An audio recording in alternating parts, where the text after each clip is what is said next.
Ou seja, lute ou voe daqui, se manda daqui. E isso surgiu na pré-história, quando um homem de Neandertal ele tinha que enfrentar um tigre dente de sabre ou subir numa árvore.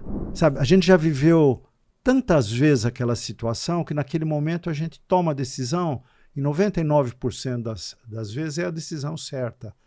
Mas se a gente for racionalizar, a gente trava. Pensa nisso. Pô, agora pensei nisso agora, não tinha pensado antes. A racionalização do medo é que é o medo. Exato. Quando você racionaliza uma situação, você tem medo. E aí, a uma certa altura... Falou do acidente de Falou esqui. do acidente de esqui dela, que foi gravíssimo, né? Porque ela se arrebentou assim, mega. Ela correu o risco de não andar. A falta de espontaneidade te faz pisar em ovos. E pisar em ovos dá medo, né? Pisar em ovos Você fala, quebra. "Nossa." Pode quebrar.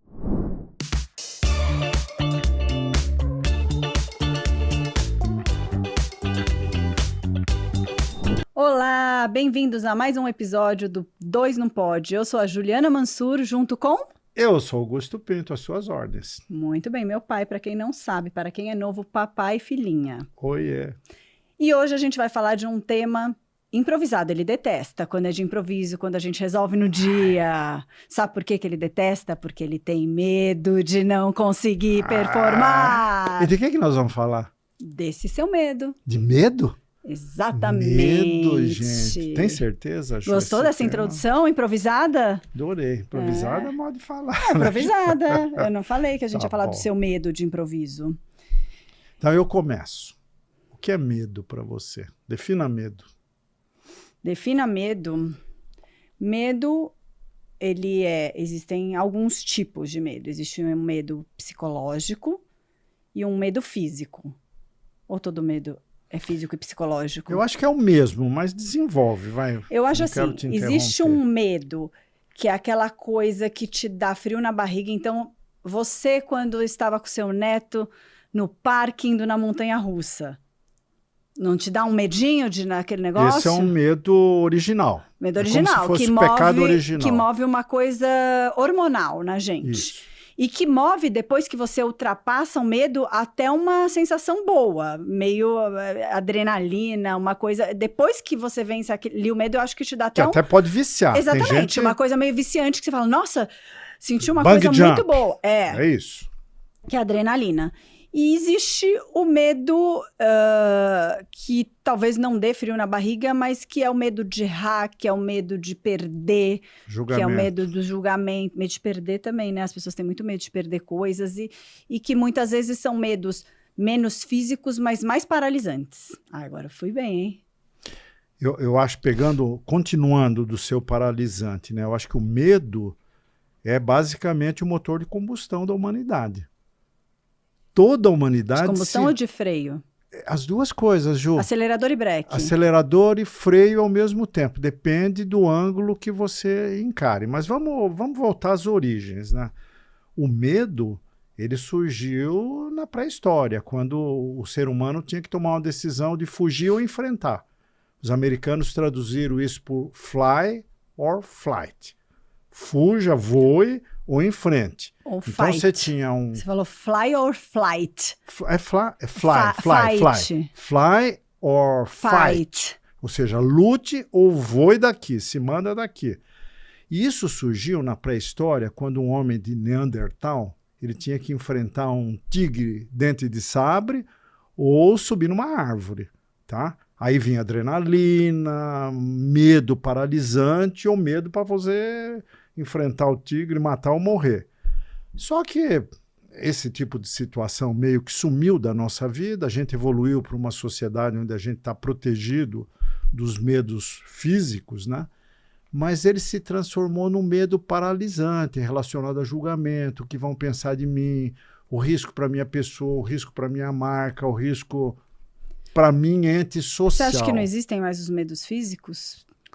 Até existe, né? Por exemplo, você parar no farol à noite, meia-noite, você tem medo de Exatamente. ser assaltado, existe. Existe. E ele é físico, você Ele é sente físico. fisicamente. Você é um surfista, você tem limites.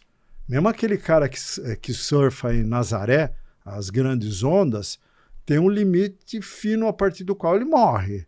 Então, continua existindo, mas em muito menor escala. Então, esse medo foi trazido para o medo social. Por exemplo, um ator, ele também tem medo. Ele vai na boca de cena, ali antes de entrar no palco, ele tem um medo bom. Tem um friozinho na barriga, mas que isso é estimulante. Estimula a criatividade. Você, como criativa, em algum momento você tem medo também. Você está fazendo... Não sei se é medo, mas todo desfile que eu fazia eu tenho frio na barriga. O desfile... ou quando você vai fazer um simples vídeo para sua marca, para Mulheres Reais, tem um momento que você tem... Nós aqui, antes de entrar, o primeiro, o segundo... Aqui eu sou muito confortável. Aqui eu também sou, também. Para falar bem a verdade, porque é o nosso espaço cara de pau, aqui não é o nosso... Que a gente pode falar o que quer. Mas, enfim, esse medo impulsiona a gente, impulsiona um ator, impulsiona um apresentador num programa ao vivo. Faustão sempre dizia, quem sabe faz ao vivo. Né? Uhum. Mas, ao mesmo tempo, imagino que ele, até o último programa que ele fez, ele tinha um friozinho na barriga. Hebe Camargo falava isso. Olha, cada programa que eu faço aqui no meu sofá, eu tenho friozinho na barriga. Mas é o que me estimula a ser criativa, a fazer cada programa diferente do anterior. Mas não sei se esse frio na barriga, nesse aspecto, é medo. Eu acho que é aquilo ainda te motiva. Então, ele ainda é importante. Então, toda vez que você vai entrar ali, te dá aquela borboletinha, porque não virou comum, entendeu? Porque a hora que virar dane-se, entende? Mas enfim, tudo isso é medo, físico, né? Tudo isso é físico. E então, voltando ao início da nossa discussão, o medo pode ter um viés positivo, que é te estimular a enfrentar alguma coisa e ser melhor do que você mesma, na mesma situação que você já viveu 500 mil vezes, e cada vez que você vive, você se renova. Imagina um ator, eu sempre admirei um ator que faz 3 sessões de uma peça, a mesma peça, na mesma noite, sexta, sábado e domingo, e a cada sessão ele é único, o Fagundes fala muito bem disso, né? De como você consegue fazer a mesma peça e cada peça é diferente, cada interpretação é diferente da anterior. O medo proporciona isso, entendeu? Estimula isso, aquele desafio pessoal, é o medinho, né? E tem os medões, que são os medos que travam. Como é que você lida com medos que travam? Porque trava, né, às vezes. Eu acho que o problema é você ter medo das coisas, você demorar para ter coragem de enfrentar algumas coisas, eu acho que ok. O problema é quando um medo te paralisa. E aí ele começa a inviabilizar pedaços da sua vida. Você deixa de viver coisas por um medo que muitas vezes não tem muita justificativa, né? Educando o filho, você deve ter vivenciado a situação muitas vezes, né? Vivenciei. Eu posso até dar exemplo. Eu tive o meu filho, um dos meus filhos, ele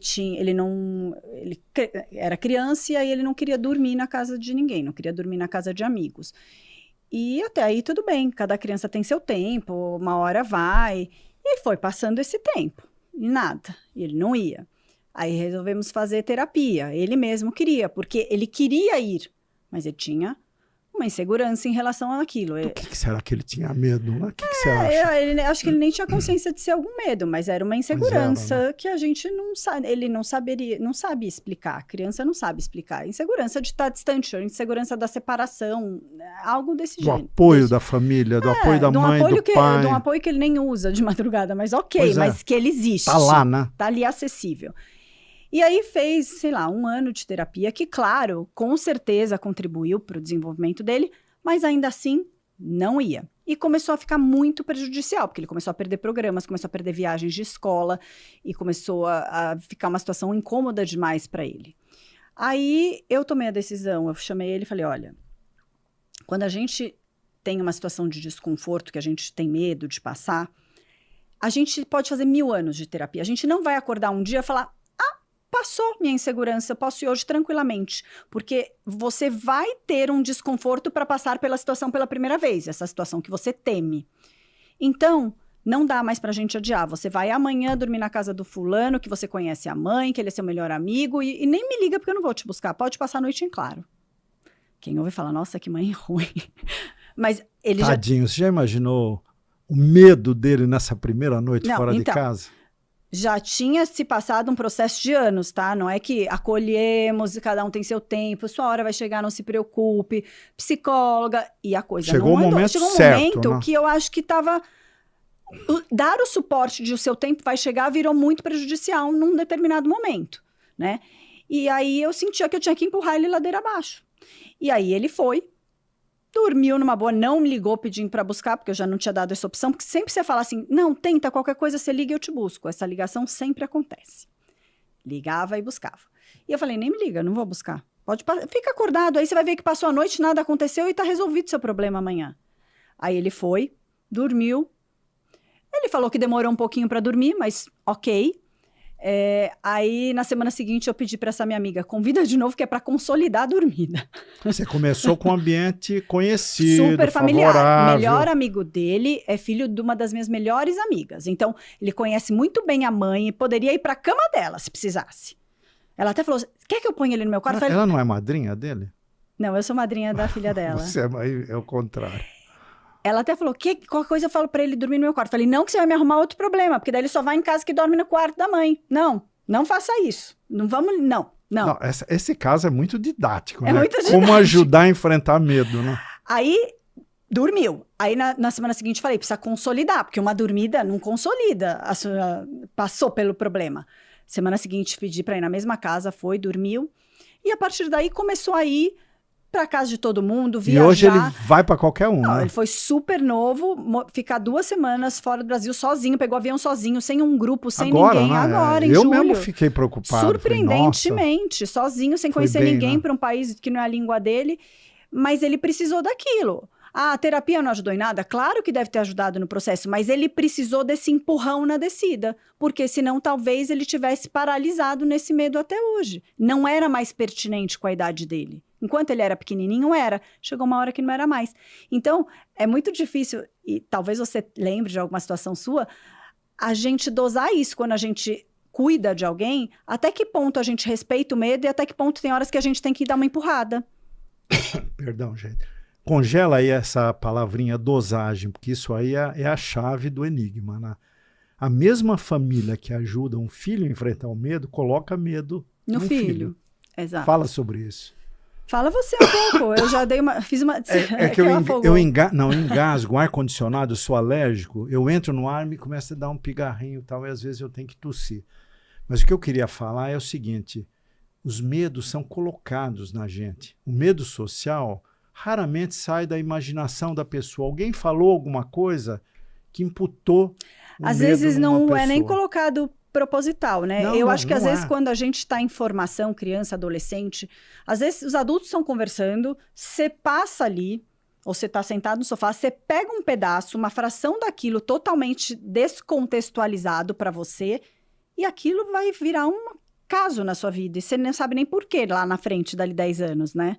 Mas aquela famosa frase, filho, cuidado, 3 pontinhos. Quando uma mãe e um pai falam, filho, cuidado, 3 pontinhos, e sem querer coloca um medo numa pessoa, informação, às vezes aquele medo vai causar um pânico na pessoa daqui 20 anos. Quando ela for adulta, ela nem lembra. Mas será que tem esse poder tão grande? Porque assim, sabe o lance da criança ferida, que é até um ramo da psicologia aí? É isso, quer dizer, a criança foi ferida sem querer por um pai, por uma mãe, por um irmão, por um amigo, e criou um medo nela que ela esconde dentro de si, dentro do seu coração, não conta para ninguém que tem aquele medo, mas ele ficou. Mas você sabe que agora, pensando nisso... Uma trollagem na escola cria um medo. Cria. Eu acho que esse medo que vem da família, ele é muito mais colocado na criança por atitudes que ela vê, por situações que ela vê e que ela não sabe interpretar e que geram insegurança nela, do que aquele medo que a mãe fala. Ó, se você fizer isso, você vai cair. Eu nunca vi uma criança... Pensa, você tem... Ó, eu tenho uma mãe que tem medos. Apavorada. Eu não tenho, assim... Fala um medo meu que você acha que veio dela. Você não vai saber dizer. Eu sou meio maluco, né? Então, esse contraponto de a falta, entre aspas, né? Porque eu não sou um cara desajuizado. Maluco. Mas eu sou impossível. Eu tendo a fazer as coisas primeiro e pensar nas consequências depois. Sempre fui assim. Então, essa mistura, esse blend entre um pai mais agressivo, que salta mais, e uma mãe que contém mais, que é mais cuidadosa, não vou falar, ali já é cuidadosa, né? Aí os filhos, cada um segue um caminho, porque você e o seu irmão somos diferentes. Muito diferentes. Então, cada um escolhe a impressão que ele quer para a sua vida.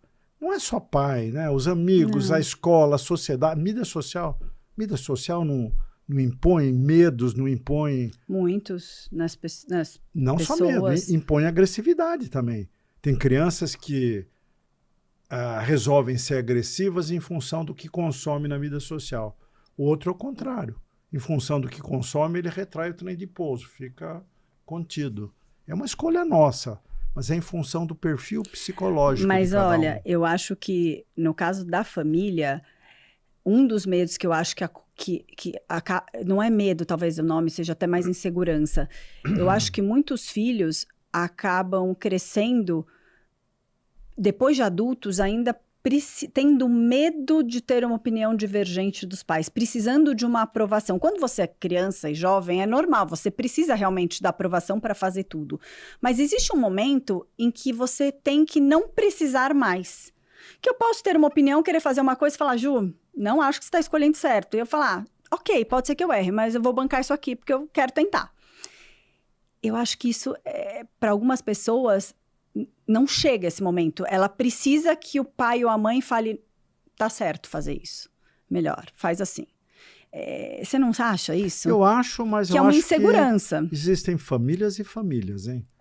Eu acho que mais a ver com a pessoa do que a família por trás. Mas existem famílias onde os modelos de comportamento são muito fortes, são muito colocados de maneira forte. Por exemplo, vamos pegar as origens das famílias. Né? Uma família de origem libanesa, você vive num meio como esse, porque seu marido é de origem libanesa, tem alguns padrões culturais muito arraigados, né? Que são difíceis de tirar.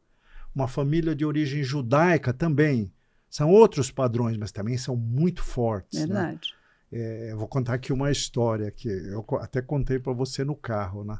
Eu tenho um amigo que já esteve aqui, Marcelo, oi, um beijo para você, que em determinado momento ele começou a se questionar as coisas que ele fazia originárias do judaísmo. Ele falou, pô, mas tem coisas que eu já sou um adulto e eu continuo me comportando como aquele adolescente que teve algumas coisas impostas pela religião, pelos hábitos de família, eu continuo fazendo isso no piloto automático. Falei, por exemplo, você usa kippá. Por que você usa kippá? Falei, a origem do kippá, ele me explicou, não sabia. Te proteger contra influências que vêm do plano espiritual, correntes do bem, correntes do mal, não lembro. Eu falei, você acredita nisso? Ele falou, não, então por que você usa o kippá? Ele largou o kippá. Na semana seguinte, a gente fazia reuniões em casa, ele veio sem o kippá. Falei, agora a tua mulher está usando, porque a mulher dele usava a cabeleira postiça, que é o kippá das mulheres, né? Falei, não, ela vai tirar também. E os dois tiraram. Pô, Marcelo, não sei se foi em função disso, mas de tanto que enchia o saco dele, ele tirou o kippá. Olha a força da família, da religião, dos dogmas. E aí você vai numa família como a nossa, que é uma família mais brasileira, mais informal, essas coisas são mais fracas, né? Mas tem famílias tradicionais. Pega uma família quatrocentona aqui, daquelas famílias tradicionais. Porra, os caras devem ter um peso da educação, das coisas que pode e que não pode, que ele leva para o resto da vida. São os medos impostos pela cultura, pela tradição, pela religião. E de onde você acha que vem aqueles medos inexplicáveis? Por exemplo? Tenho medo de elevador. Carmela, minha sogra, ela tem medo de elevador. Da onde vem? Por exemplo, eu tenho medo de pássaros, vou confessar em público. Exato, mas o seu, você sabe a causa. Se uma vez esmagou um passarinho sem querer... Um pintinho na mão quando eu era pequenininho, mas... Isso não é pra ter medo, né? O pintinho que tinha que ter medo de mim, tá certo? Pensando bem... Serial killer de animais, né? Seria eu. Não, eu tenho um medo que é atávico, quer dizer, a pena, pegar numa pena, eu não consigo. Eu tenho medo de lugares muito apertados. Você não me põe numa ressonância assim, daquelas assim, mas nem amarrada. Eu acho que isso é medo de outras vidas, mas aí nós vamos entrar numa outra vertente. Uma outra vertente que não difícil. Que nem é o tema desse podcast. Não é o tema do podcast. Porque eu acredito que se você não acredita em múltiplas vidas, alguns comportamentos nossos... Não tem sentido. Não tem sentido, entendeu? Porque, sei lá, 2 pessoas, 2 irmãos criados pelos mesmos pais, são Polo Norte e Polo Sul. Você e o Lu. Todos Pedro nós, e Bruno, né? você e meus Márcia, irmãos. Né? Não conheço nenhum irmão que é parecido. Nenhum. Mas porque aí entra as nossas personalidades, a nossa individualidade enquanto ser. Mas definem, porque aí você já começa a ter que falar, corpo, espírito e mente. E não é o tema de hoje. Que não é o tema de hoje. Aí a mente, ela vem junto com o corpo, mas a alma não. A alma vem de outras vidas, de outras vivências. Se você não entra nessa seara, fica muito difícil explicar alguns medos e alguns comportamentos que a gente não sabe explicar para nós mesmos, né? Porque mas tem medos que são banais, por exemplo, eu tenho medo de barata. Se entrar uma barata aqui, eu abandono esse estúdio e eu só entro de volta quando eu ver ela em óbito. É verdade, porque não vem falar assim, matei e joguei no lixo que não acredita. A barata entrou num buraco, você não achou e tá falando que morreu. Então eu preciso ver em óbito. Você talvez pegue o chinelo e mate a barata. Por quê? Entende? E é um medo que você sai correndo, né? Alguma coisa aconteceu em alguma circunstância nessa vida. Para quem acredita numa vida só, aconteceu, você esqueceu. Ou para quem acredita em outras vidas, aconteceu numa vida anterior e você trouxe para esse medo atávico. Agora, eu acho que o principal ponto aí para compartilhar com o nosso público é como é que a gente enfrenta os medos, né? Enfrentando. Como é que a gente sabe que eu sou um surfista de ondas gigantes, mas se eu for 1 centímetro acima do meu limite, eu morro? Como identificar essa linha fina que, se eu ficar atrás, eu vou ser um bundão, um fracassado, um frustrado, e 1 centímetro acima eu vou morrer, eu vou ser julgado? As 2 situações é o medo. Uma é o medo de não ser o bom. É o mesmo medo. Não. Uma é o medo de ir além e passar do seu limite e se colocar em risco. O outro é o medo de ir abaixo e não ter a performance esperada e as pessoas não te acharem bom o suficiente. É piloto automático. Quando a gente toma essa decisão, não é racional. Sabe, a gente já viveu tantas vezes aquela situação que naquele momento a gente toma a decisão e 99% das vezes é a decisão certa. Mas se a gente for racionalizar, a gente trava. Pensa nisso. Agora pensei nisso agora, não tinha pensado antes. A racionalização do medo é que é o medo. Exato. Quando você racionaliza uma situação, você tem medo. Se você for com naturalidade, só vai. Você vai ter a borboletinha na barriga, você vai ter um medinho, mas você vai, é o artista, entra no palco e dá um show. Mas se ele pensar que ele vai entrar no palco e que ele vai esquecer o texto, ele trava. E alguns medos são tão simples, né? É só você fazer aquela... Porque assim, se a gente pensar, tem coisa que... Qual é o pior cenário? Sei lá, eu sou uma pessoa que... eu tenho medo de falar em público. E aí você me convidou para o podcast, eu queria muito aceitar, mas eu tenho medo. Eu tenho vergonha, eu tenho... Qual o máximo que pode acontecer? Eu chegar aqui, não falar nada com nada, e aí?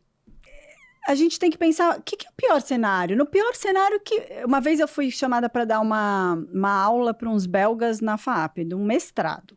Sobre Undertop. Gente, presta atenção, essa história é ótima. Aí, Marília, que já esteve aqui, me convidou, que ela gerenciava esse mestrado.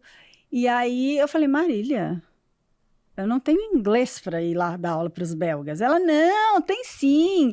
É um inglês assim, eles entendem, não precisa falar super bem. Eu falei, Marília... Total falta de juízo. Pensa, tô te avisando, tudo bem? Tudo bem. E aí eu aceitei. Mas eu confesso para você que eu fiquei insegura com aquele aceite, porque eu não me achava capacitada suficiente para aquilo. Aí o que eu faço? Bom, para eu passar por uma situação que me traz desconforto, e essa situação me trazia desconforto, eu só vou parar de sentir desconforto fazendo, né? Então, eu topei o desafio para mim mesma. Aí eu me preparo para ele. E aí eu fui, preparei uma apresentação, eu ficava falando para mim mesma no carro em inglês. E aí eu peguei um menino que trabalhava comigo que era maravilhoso, fluentíssimo de inglês. Levei de backup se precisasse explicar uma coisinha ali. Backup, já traduzindo, significa suporte, apoio. Exato, tá? levei de Ela suporte. tem mania de falar anglicanismos aqui que eu odeio. Por que será que eu tenho? Não, eu tô gostando. É porque eu peguei de você. Exatamente. E aí fui e fiz. Você fala assim, nossa, você arrasou? Não arrasei, foi bem mediano. Bem mediano. Mas eu passei por aquele desafio. Era um desafio quer saber? meu. Os caras te admiraram por ter ainda ido. mais por ter tido a coragem, a cara de pau de ir. É isso que a gente não pensa, né? Mas aí se prepare. Se é desafiador, se prepara. Prepara, estuda, faz uma apresentação. Não vai na louca se você não domina a história. Que nesse caso a gente está falando de uma coisa que eu não dominava, né? E se prepara para aquilo, né? Enfim, é isso. Eu vou contar 2 histórias aqui que são diametralmente opostas, mas elas são interessantes para ilustrar enfrentamento do medo e suas consequências, né? Uma é o Amir Klink. Vocês conhecem o Amir Klink? Eu vou te falar, eu já vi muito palestrante motivacional na minha vida, muitas, centenas de palestrantes. O meu preferido é o Amir Klink, que é um cara surpreendentemente tímido, tremendamente tímido. Você sai de uma palestra com milhares de pessoas que ele encantou o público, vai almoçar com ele, o cara fecha na concha, ele quase não fala. É de uma timidez assim constrangedora. E no palco ele encanta o público, né? Uma vez eu perguntei para ele, Amir, eu vou te perguntar, esse cara ficou quase meu amigo, porque ele fez muitas palestras para mim. SAP Universe, fez vários eventos e tal. E eu perguntei para ele no almoço, como é que você consegue, sendo tão tímido, ir para frente de uma plateia imensa e encantar? Ele falou, é simples, porque eu falo aquilo que eu conheço. Você domina. Eu domino aquele assunto. Então eu começo assim, meio gaguejando. Ele começava sempre gaguejando, olhando para baixo, mexendo com as mãos. Às vezes o público fica constrangido com a minha timidez. Mas aí eu começo a contar uma história, a história do Paraty, a história da travessia da Namíbia para a Bahia, no barquinho, só eu sozinho, barquinho a remo. E eu começo a lembrar daquela história, eu começo a me entusiasmar, eu até esqueço que tem público na minha frente. Eu estou contando uma história para mim mesmo. O público percebe, se encanta, e quando eu vejo, estou sendo aplaudido de pé, os caras querem autógrafo, porque eu fui eu mesmo. Então, gente, quando você é você mesmo, e quando você fala do seu coração de alguma coisa, algo que é a sua verdade, o seu medo dissolve. Por que eu não tenho medo de gravar meus vídeos ou de falar aqui? Porque eu só falo de assuntos que eu acredito. Você é autêntica. O que eu vier falar aqui é o que eu acho, então não precisa ensaiar. Eu posso até conversar com você para a gente ver para que linha a gente vai levar, mas aquilo que eu estou falando é a minha verdade. Vamos condensar isso numa fórmula? A fórmula é conhecimento, preparação e autenticidade. Se você tem conhecimento de um assunto, se você se prepara, porque se preparar não é para você, é para o público. Porque se você vai falar na frente de 2.000 empresários é uma coisa. Se o Amir Klink fosse falar para uma plateia de 200 aventureiros fanáticos, é outra palestra. Totalmente. Entendeu? Então você tem que se preparar, não para você, para o público. Você vai fazer o Mulheres Reais, é um público. Você vai falar aqui no nosso podcast, é outro público.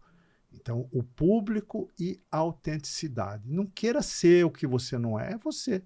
É a Juliana e é o Augusto. Exato. Juntando esses 3 fatores, todo mundo vai ter sucesso falando sobre o assunto que lhe compete.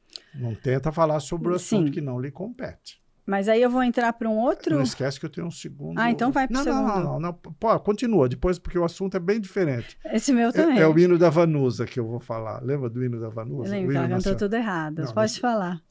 Você não quer... Termina aí. Mas o meu é outro assunto também. Então, esse fim de semana eu fiquei... É uma experiência única. Eu fiquei 3 dias com os meus netos assistindo Fórmula 1. Treino de sexta-feira, de sábado e a corrida. Foi bom e foi ruim, mas esse é outro assunto. É um evento impactante. Não, foi ótimo. Só é ótimo. chato porque é longe, demora para entrar, demora para sair, mas o evento em si vocês adoraram. E aí teve um certo momento do evento, que eu não lembro, não foi no encerramento, não foi na corrida. Antes da corrida, que aquele cantor sertanejo mais antigão, famoso, esqueci o nome dele. Leonardo? Não. Chororó? Não, que é lá de interior de Brotas, fala meio... Daniel. O Daniel cantou o hino nacional. E aí o cara do meu lado estava ouvindo e falou, nossa, ele não errou, ainda bem. Eu falei, putz, você lembra da Vanusa? Ele falou, e a Ludmilla? Eu não sabia que a Ludmilla tinha errado isso. Ela errou também, mais recentemente. Aí eu lembrei, eu falei, putz, imagina quantos cantores agora são convidados para cantar o hino nacional e lembram do lance da Ludmilla ou da Vanusa. Falar, eu vou rejeitar. Vai que eu erro lá, o autódromo inteiro ouvindo o Daniel e esquece a letra. Né? Então, isso é um medo implantado, por comparação. Porque ele iria no automático, mas ele iria no automático. Ele vai ficando com tanto medo que capaz que erre, dá branco. Que é a minha definição de medo aqui. O medo é o medo de ter medo. Percebe? Pode ser. O medo é o medo de ter medo. Se você não pensar no medo de ter medo, você não tem medo. Quando você é Amir Klink, onde anda o Amir Klink? Eu adoro esse cara. Você assistir aí, me dá um alô. Adoro esse cara. O Amir Klink não tinha medo porque ele não pensava nisso, entendeu? Quando você começa a pensar, eu tenho medo de falar em público, eu gagueio, eu sou gago. Mas aí a gente está falando de situações que não envolvem riscos físicos. Mas o risco emocional, eu acho que é tão grande quanto o risco físico. Ele mas o risco físico, quando você... tem que ser levado em conta. O medo emocional pode te alejar pro resto da vida. Você acha que a Vanusa, não sei o que aconteceu com a Vanusa depois Vou exemplificar e você vai entender o que eu quero dizer. Eu, por exemplo, esquio, mas tenho medo. Você não acha que eu tenho que ter um certo respeito pelo meu medo? Eu acho. Porque eu posso me arrebentar. Acho. Então, isso que eu estou querendo dizer. Quando envolve uma coisa que existe risco físico, eu acho que o medo merece um olhar diferente. Não é só, se atira, não pensa e vai. Vou pegar esse exemplo e vou desenvolver. Desenvolva. Tá? Mega coincidência. Ontem à noite eu estava ouvindo um podcast com a blogueirinha. Quem não viu o podcast da blogueirinha... É engraçado. É muito legal. A blogueirinha é um barato, a blogueirinha lá. E ela convidou a Luciana Gimenez. E aí, a uma certa altura... Falou do acidente de esqui. Falou do acidente de esqui dela, que foi gravíssimo, né? Porque ela se arrebentou assim, mega. Ela correu o risco de não andar. Ela ainda tem uma sequela na perna, ela sente a perna dormente. Ela falou, tô bem, mas, putz, eu ponho um salto agulha daqueles grandões, eu tenho problemas. Talvez eu não me recupere 100% nunca mais desse acidente. Aí a blogueirinha falou, e aí, você vai voltar a esquiar? Ela falou, olha, eu era esquiadora boa, daquelas pista negra, double black, que eu não sei nem o que é, mas que você vai de helicóptero e desce... Eu era ótima esquiadora, mas não dá mais. Eu penso na situação, eu travo. Se o meu marido, meu ex-marido, porque ela separou, mas o marido dela esquiava com ela, me convidasse hoje para ir naquela pista que eu sei que eu posso descer muito bem, o medo vai me travar. Então, o que eu vou fazer? Eu vou voltar para a pistinha verde e descer com as criancinhas, fechando o joelho para descer em V. É reaprender. Mas ela não soube explicar. Ela falou, não é reaprender, porque eu esquio maravilhosamente bem. Mas eu reaprender a conviver não ter medo. Com o meu medo, a parar de pensar. Então, volta a minha definição de medo. O medo é pensar no medo, entendeu? Ela falou, olha, eu agora vou esquiar, eu vou pensar no meu acidente, eu vou ter medo, porque eu estou pensando no medo, e aí pensar no medo gera medo. Não sei até onde... É uma dúvida que eu tenho numa situação muito traumática. Vamos lembrar... Lembra daquela maior esquiadora, minha memória hoje está péssima, de grandes ondas, que teve um acidente horroroso, brasileira, lá em Nazaré, e ela ficou 2 anos... Surfista de grandes ondas. A Maia Gabeira é a maior surfista de grandes ondas da história. O recorde dela ainda não foi batido, feminino, né? E ela teve um acidente horroroso em Nazaré, porque quando você esquia em grandes ondas, tem surfa.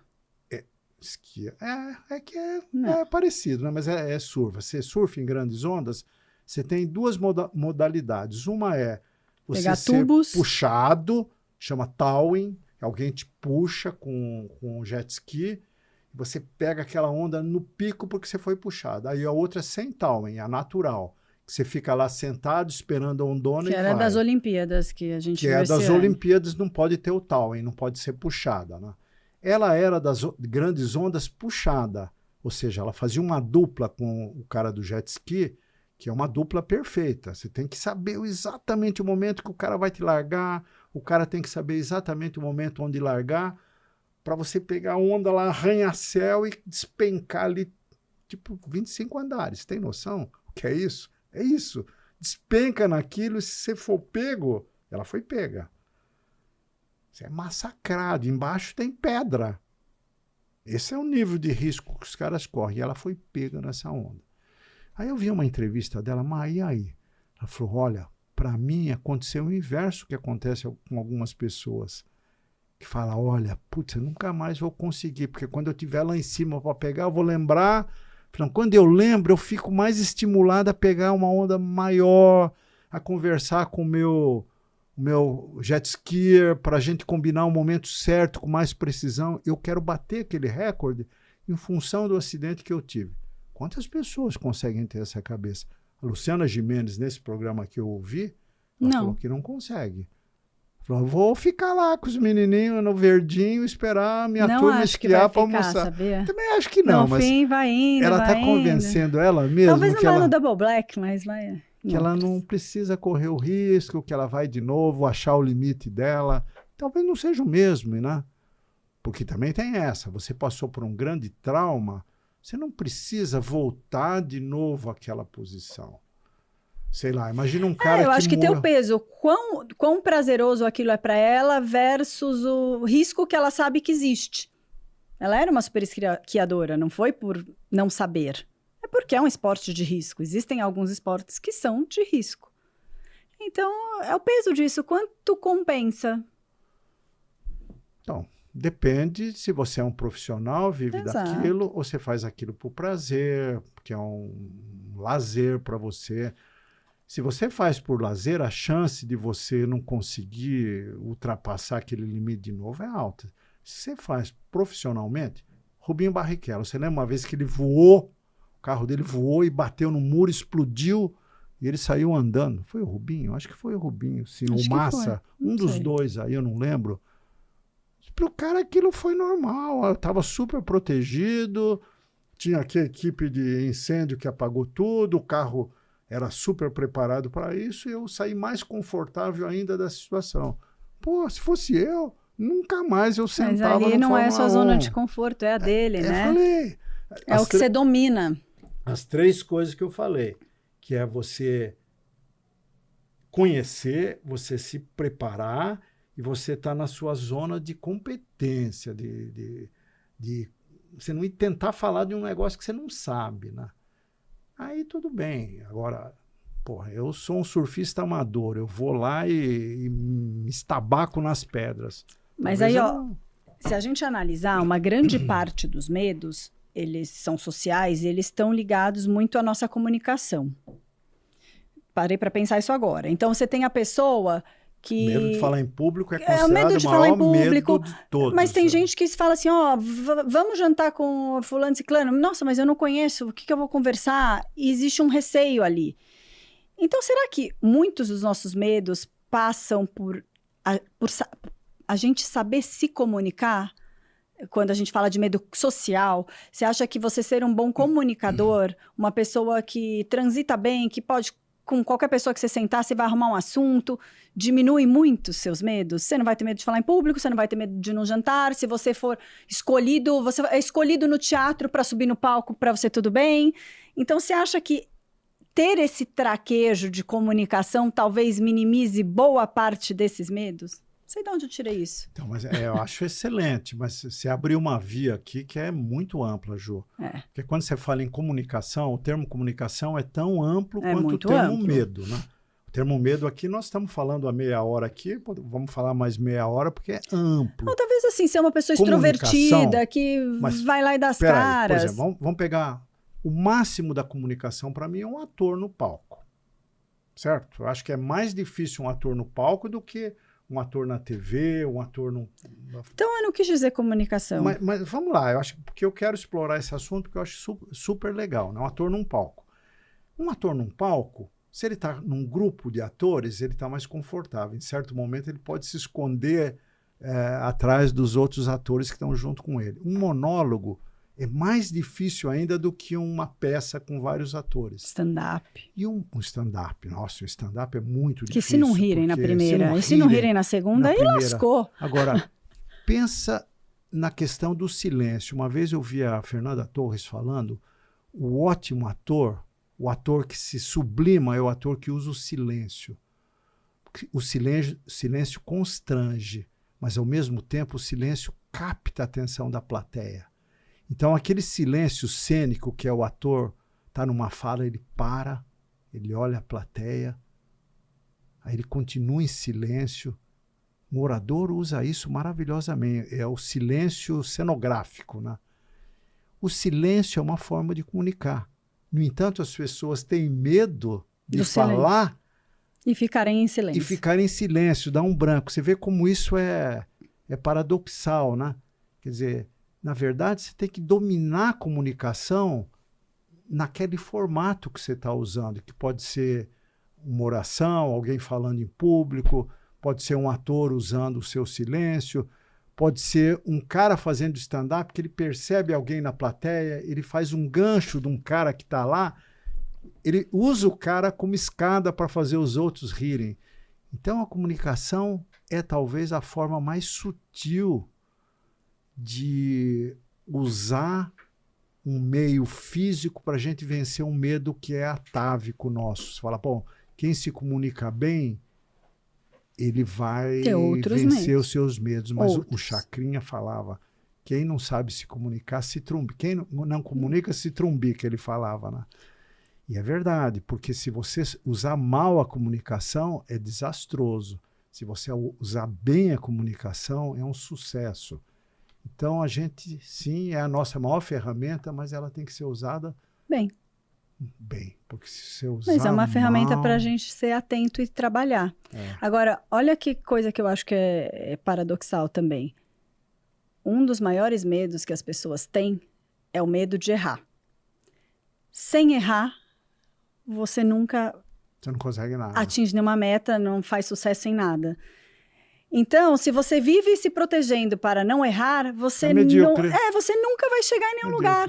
E você concorda que é um dos medos mais comuns, o medo de errar? De novo, é o medo do medo.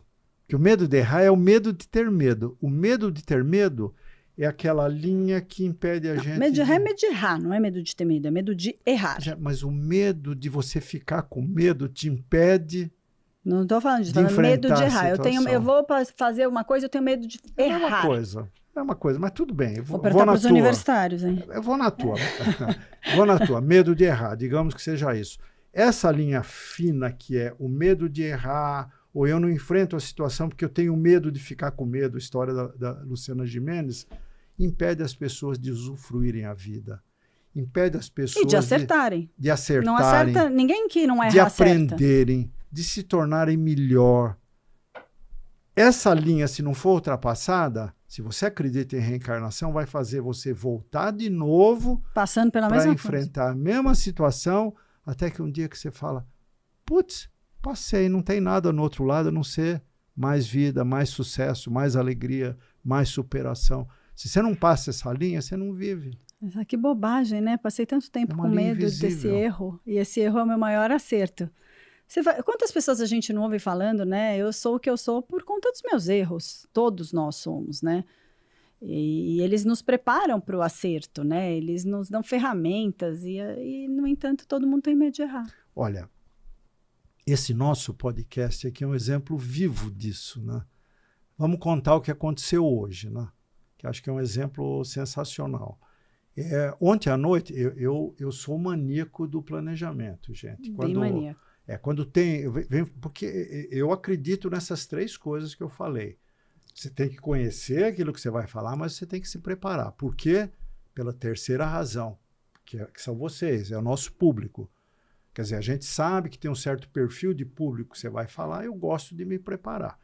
E ontem à noite, a Juliana me mandou uma mensagem na verdade, ela fez um copy-paste da nossa convidada que teve um problema e não ia poder vir. E não ia poder vir.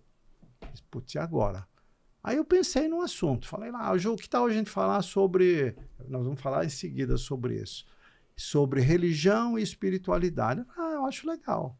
Aí eu preparei um pouquinho e vim preparado aqui para falar disso. No caminho, ela falou, olha, mas a gente podia falar sobre medo também. Falei, nossa, que tema legal, Ju. Porque o medo é o que nos estimula e o que nos bloqueia ao mesmo tempo. Isso é um tema infinito para a gente falar. Vamos falar disso? Vamos. A gente não se preparou. Algumas pessoas, olhando isso, falam, vocês são doidos. Não. A gente simplesmente acredita que nós vivemos essa situação tão intensamente nas nossas vidas que a gente tem uma história para contar. A gente tem uma bagagem nesse assunto, de alguma forma, acho que todos temos, em alguns assuntos. Não tem razão para a gente não atravessar essa linha e não falar de medo. Não tem razão para a gente ter medo de falar de medo. Por isso que nós estamos falando aqui. Quanto tempo nós gastamos para decidir isso? 10 minutos, 2 minutos, sei lá. E mais, antes de começar, eu falei, Ju, temos 2 assuntos improvisados. Falar de espiritualidade ou falar de medo. O que você resolve? Falar, eu vou no banheiro, quando eu voltar, a gente decide. Eu sou assim, né? Eu sou mais assim. Tem juízo, né, Ju? Eu acho, isso eu tenho juízo. Eu não vou falar de nada que eu não tenha uma verdade minha, algo que eu acredito. Eu não estou vindo aqui falar de um assunto técnico que eu não sei o que é. Porque se você falasse, vamos falar de engenharia, eu falo, não tenho condição, não tenho ferramenta, eu preciso estudar, eu preciso ler, não tenho. Agora, para falar de coisas que fazem parte do meu cotidiano, eu tenho uma facilidade de comunicação, então eu não vou travar na comunicação. Eu consigo, porque eu tô vindo aqui falar uma verdade minha, aquilo que eu acredito. Muitas vezes a gente discorda aqui, porque eu acho uma coisa e você acha outra e tá ótimo. Eu acho super saudável a discordância. Então, não tem por que brecar, né? Eu acho que... Não, mas, veja, você falou um negócio muito legal aí. Eu não tenho medo, porque eu vou falar de uma coisa que eu tenho vivência, que eu já vivi. Só que todos nós, dos 100% da humanidade, 8 bilhões de pessoas... tem vivências igualzinho a gente. É a vivência que a vida te dá. Uhum. Você pode ser um lavrador, estar lá enfiado na terra no interior da China. Você pode ser um puto empresário no Vale do Silício. Ambos têm a mesma vivência, que é a vivência que a vida lhe dá. A gente podia trazer aqui o Elon Musk, se quiser, para debater com a gente, ou poderia trazer um chinês aqui com tradutor simultâneo. Ambos iam dar um leite, um recheio incrível para uma entrevista. O problema é que as pessoas não acreditam na vivência que têm. Elas sempre ficam se comparando. Aí tem um ponto bom para a gente discutir. O medo da comparação. Esse é o medo que trava, hein? Esse trava. Esse é o medo que trava, porque você se compara e fala, nossa, putz, mas se a Vanusa errou lá, eu vou cantar o hino, eu vou errar também. E você sabe que eu fiz um vídeo sobre isso para Undertop, que é assim, a gente... tem que se comparar com a gente. Então, eu estou fazendo alguma coisa, eu não sou muito boa, suponha que eu venho aqui, não é o caso, não fale muito bem. Eu vou tentar melhorar isso. Então, eu tenho que daqui 3 meses olhar para a Juliana de 3 meses atrás e falar, melhorei. Não adianta eu olhar para o cara do lado que teve uma outra vida, um outro preparo, trabalhou com outras coisas e talvez tenha mais facilidade nesse assunto do que eu. Tenho que me comparar comigo. Quanto eu estou evoluindo num assunto que é meu interesse evoluir. Hoje eu vou complicar a tua vida. Complica. Quem é o seu juiz mais difícil? Você mesmo, sempre. Você mesma ou os outros? É você mesmo. Às vezes, quem trava a nossa vida somos nós mesmos, porque a gente é um juiz muito menos... Olha que a gente é menos amoroso. Olha que gozado. Menos empático. Nós somos mais duros conosco quando a gente se julga do que com os outros. A gente é mais empático a julgar uma outra pessoa do que ao julgar nós mesmos. A maioria das pessoas, sim. Então, quem trava nossas vidas é o nosso juiz interior. Não é gozado isso? Eu não sou muito julgadora nem dos outros, nem de mim. Eu sou muito... Tem um juiz aí dentro, né? Todo mundo tem todo mundo tem, mas eu sou muito compreensiva comigo. Eu sou carinhosa comigo. Mas se você falar, vamos lá, você lançou uma coleção nova lá da Undertop, eu olho e falo, nossa, linda essa coleção. Ju, adorei, amei as cores, amei os looks novos. Você olha, mas você não viu, tem um defeitinho aqui que você não percebeu. É um olhar crítico e técnico, mas... Mas esse mesmo olhar que te impede, às vezes, de falar, eu não vou falar disso aqui. Você fala, não estou preparado. É claro que tá. Se eu falar para você, Ju, vamos falar de inteligência artificial. Pá, isso é tua área, eu não entendo disso. Mas eu venho e falo. Se você for falar de inteligência artificial, você vai ser rica, porque você vai falar da tua vivência em relação a esse tema. Aquele agricultor no interior da China pode falar de inteligência artificial. Vamos lá, quando você fala de coisas técnicas, eu posso ter uma vivência rasa. E aí, se eu me preparar, se eu entender um pouco mais do assunto, eu vou trazer um proveito maior. Agora, quando a gente fala de dia a dia, de autoconhecimento, que é o que a gente mais fala aqui, todo mundo tem uma vivência. Você falou de rasura, né? Não quero falar de um assunto porque eu sou raso. Mas a questão de raso ou profundo é uma definição metafísica. Vocês não gostam desse termo, mas é uma coisa que vai além, porque a física é o que é raso. Quantos centímetros de profundidade tem que ter o meu conhecimento? Isso é físico. O metafísico é, gente, o cara que está na plateia pode ser mais interessante para debater uma peça do que a Fernanda Montenegro que atuou naquela peça. No entanto, esse cara é rasinho comparado com... Ele não precisa ter nenhum conhecimento técnico. Ele não precisa. Esse medo de não conhecer em profundidade é um medo físico, é o medo que gera o nosso DNA, que gera adrenalina e que trava a gente. Porque se a gente for racional, a gente para. Tem momento que eu tenho que falar... Mas para mim não chega a ser medo. É que tem coisas que eu acho que ficam melhores se você... Só quando é técnico. Quando é coisas que você já vive... Defina técnico. Eu vou te enrolar de novo. Não é... Isso é besteira, Ju. Eu acho que... Isso é besteira. Então, a preparação, a pessoa se preparar, que é o que a gente falou, que minimiza na real, erros. Você está mais certa que eu. Na real... Obrigada. Sempre soube disso. A gente... Modesta! Pessoal, faz um corte. Faz esse corte, Natan, anota. Você estava certa e não eu. Por favor, vou ficar esperando, Mari. Eu vou ser explorado por causa dessa falha. Só essa frase, gente, é um corte de 5 segundos. Você estava certa, Juliana, e não eu. O que a gente estava falando? Já até esqueci, porque essa frase foi impactante. Ele reconhecer isso, gente, que é uma coisa que a gente já sabia, nós aqui. Não, o que eu estou dizendo é que, na real, a gente se preparar para viver é uma besteira. Não é preparar para viver. Entendeu? A gente tem que estudar as coisas, a gente tem que ter interesse. Vou dar um exemplo que não tem nada a ver com medo. Eu fui agora no show do Bruno Mars, como fui há um ano atrás no do Coldplay. E eu não sou uma pessoa super ligada nessa parte de musical. Então, são músicas que eu já ouvi aleatoriamente, nem sei que são deles. E que eu acho que se eu vou para um show e eu só entro lá e, essa música eu já ouvi, eu não vou ter um aproveitamento. Então, eu estudo para ir nos shows. Estudo mesmo. Eu passo um mês só ouvindo aquilo no carro. Aí eu pego a letra, porque eu tenho memória visual. Fico com a letra, com o meu fone, lendo e falando e cantando. Por quê? Porque daí eu chego no show, eu sou a fã número 1, porque eu sei todas as músicas. E aí, nesse show do Bruno Mars, o Age falou, cara, eu sabia que você ia fazer essa razão. Porque... quando você sabe cantar música, é outro show. Uma música que a pessoa sabe cantar, ela... pula no show. Ó, que coisa legal aqui. A gente falar de naturalidade, né? Você pode ser um fã número 1 de um artista... sem nunca ter sido fã. Sem nunca ter sido fã, com naturalidade. Outro cara fala, não, eu tenho que aprender as músicas. Quais são os sucessos do cara? Esse cara racionalizou. Ele não vai ter o mesmo sucesso como fã número 1 que você teve. Por quê? Porque você foi espontâneo e outro cara não. Eu conto pra todo mundo que eu estudo pra ir no show, não tenho vergonha disso. Eu não quero parecer a fã que eu quero aproveitar aquele momento. Eu vou no show, então vou curtir o show. A espontaneidade é um antídoto pro medo, Ju? Eu acho. Não é? Não tinha pensado nisso, mas se você é espontâneo, voltei ao meu amigo Amir Klink. Ele era tão espontâneo que o medo dissolve.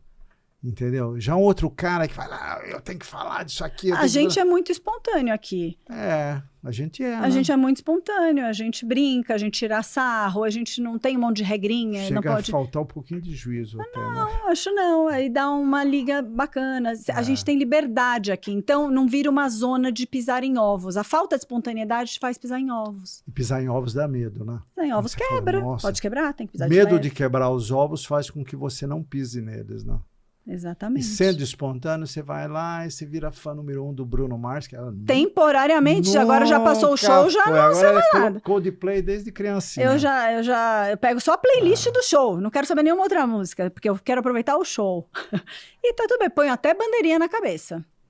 E curto que nem, assim, saio suando do negócio. Mas eu me dedico pra isso. Eu tava quase virando botafoguense, mas a partir de ontem eu voltei a ser corintiano, porque o Coringão voltou à luta, ganhou do Palmeiras 2-0. O que tem a ver com medo? Medo de o seu time pagar mico, o Corinthians não ganha nada. Agora alvinegro é Botafogo, eu vou torcer pro Botafogo. Brincadeira, gente, claro. Gente, muito bem, você passou muito bem pelo seu medo de não saber falar de improviso, venceu, não precisa mais se preparar. Que bom. Você pode ser espontâneo todas as vezes. Tem o selinho de aprovação da Ju. E a gente ficou com o melhor corte da história do podcast. Brincadeiras à parte, pessoal, espero que vocês tenham gostado desse programa improvisado, mas que eu acho que foi muito legal. E fiquem de olho que vem muito mais coisa por aí. Coisa boa, hein? Não percam o próximo improviso sobre espiritualidade Isso não foi e religião. Você preparou. Esse eu preparo. Tchau, gente.